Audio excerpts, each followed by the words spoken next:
Hi, I'm Mary, a librarian and book reviewer with a focus on stories written for kids, tweens, and teens. Today I get to share with you this book called Marky the Magnificent Fairy, a disability story of courage, kindness, and acceptance, written by Cynthia Kern O'Brien and illustrated by Jeff Yesh.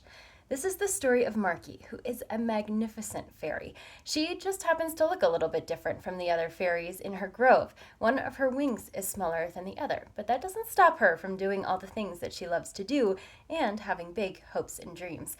Unfortunately, the woodland creatures sometimes make fun of Marky for her differences, but she is brave enough to stand up to them and to remind them of all of the things that they have in common, specifically the hopes and dreams that everyone has.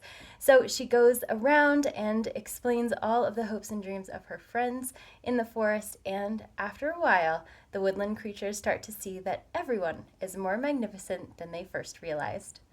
This lovely story introduces the idea that even if people or creatures might appear different on the outside, there are a lot of similarities to celebrate.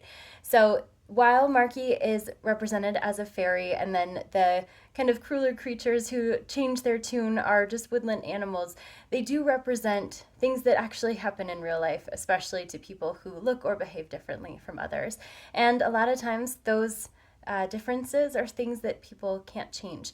So finding ways to build bridges and grow that acceptance are really important and powerful, especially for young people. So this book doesn't have a huge amount of text.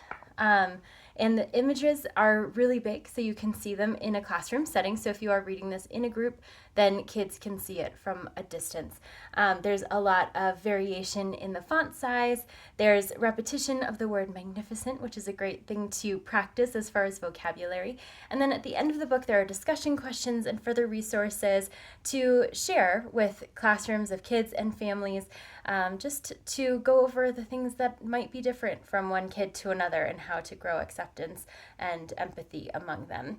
So this is well designed to be shared with a group. It's appealing visually to young people, and it supports all of the things that keep us connected as humans in a positive and uplifting way.